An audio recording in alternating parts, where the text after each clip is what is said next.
Kutvach Chullin Daf Tzadik Vav. So if you lose an object, you go to the guy that found it and you give him a siman, you give him an identifying marker, a siman, and he'll return it. What if you tell the guy, I recognize that object? He'll laugh at you. He doesn't have to give it back to you. Yet when it comes to meat and the concern of basar shenesalim and ayin, says the Gemara that Rav Huna and Rav Nachman, they allowed Talmidei Chachamim to say, we recognize our meat. We don't have a siman, but we recognize it. Says Rava, from here you see that tfiyus ayin, recognizing an object, even though you don't have anything specific, a specific siman, such as voice recognition, which is just a general recognition, a facial recognition, that's even more effective than a siman itself. And continues Rava and says, look, a blind person is allowed to be married. He doesn't have a siman in his wife, he doesn't see her, but he recognizes her voice. And so too, any human being in the dark could be with his wife because he has voicial recognition, and that's enough. How do Eidim kill a murderer? How do we kill a murderer based on testimony of Eidim? They don't have a siman, they don't say the guy had a scar like this, they recognize his face, and that's enough. So you see that facial recognition, tfiyus ayin, is more effective than a siman itself. Says the Mishnah. And we had this before, the machlokes between Rameir and Yehuda. How deep down do you have to go to remove a gid anasha? Rameir says it's not enough to take the top layer right off the meat. You have to go dig deep down and get it all out. Rav Yehuda says no, the isser is only what's on top. We remove that one layer, and that's enough. In order to be chayiv malchus, according to the Tanna Kama, you have to eat either a kezayis of gid anasha or the entire gid anasha, even if that entire gid anasha is less than a kezayis, because it's called a bria, it's its creation. Like if someone were to eat an ant that's much less than a kezayis, he's also chayiv malchus because he ate a full creation. If you ate a kezayis of a gid anasha from the right thigh, and then Eidim gave you another hasra, and you ate another kezayis from the left thigh, according to the Tanna Kama, you're chayiv 2 times malchus, you'll get 80 lashes. According to Rav Yehuda, there's only one gid anasha per animal on the right side, so therefore you would only get 1 malchus. Says the Gemara story. There was a person by the name of Bar Piuli, and he was preparing a thigh for Shmuel, and he removed the top layer, like Rabbi Yehuda says. And Shmuel saw this, and he said, what are you doing? You almost fed me an isser. Bar Piuli was so scared that he dropped his knife to the floor. He said, Shmuel, don't worry. I wasn't accusing you of being a Rasha or being an Amaretz. All I was saying is that the one that taught you to remove the gid anasha obviously holds like Rabbi Yehuda, and I hold like Rabbi Meir. And says the Gemara that according to everybody, Rabbi Meir and Rabbi Yehuda, the Isser is only the top layer, Midaraisa.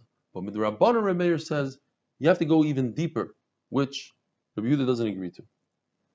Rabbanan hold that if you eat the entire gid anasha, the bria, you're chayev.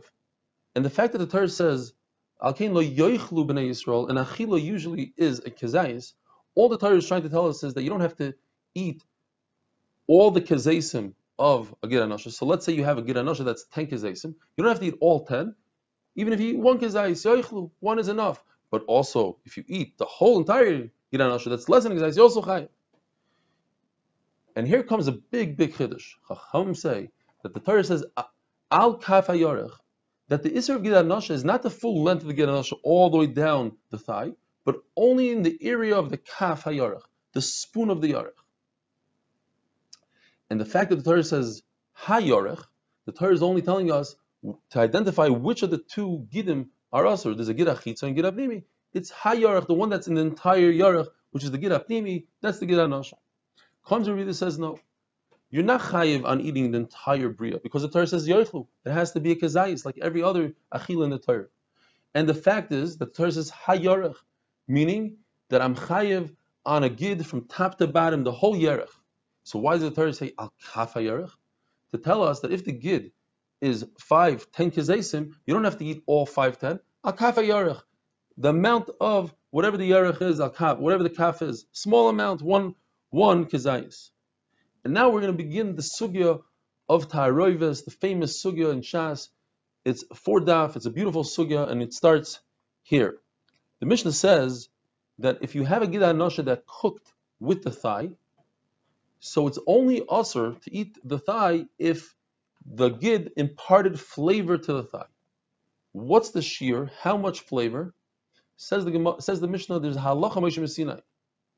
We don't know. We don't understand this halacha Moshe Sinai, but it's the amount of meat that it takes to impart flavor to turnips.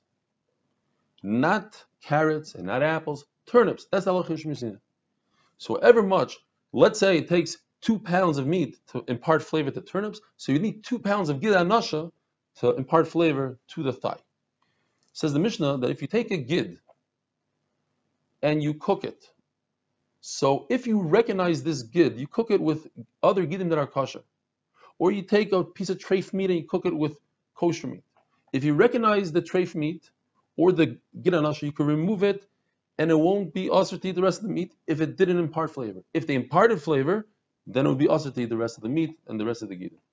However, if you don't recognize the gid and you don't recognize the piece of treif meat or the piece of treif fish, then it's also to eat everything, because every piece that you will eat might be that treif meat, might be that bad gid anasha. So therefore, if you don't recognize it, the whole pot is treif. And when it comes to roitev, sauces, juices, then the juices become asur b'nois and tam, meaning if flavor was imparted to them, they are asur. Have a wonderful week.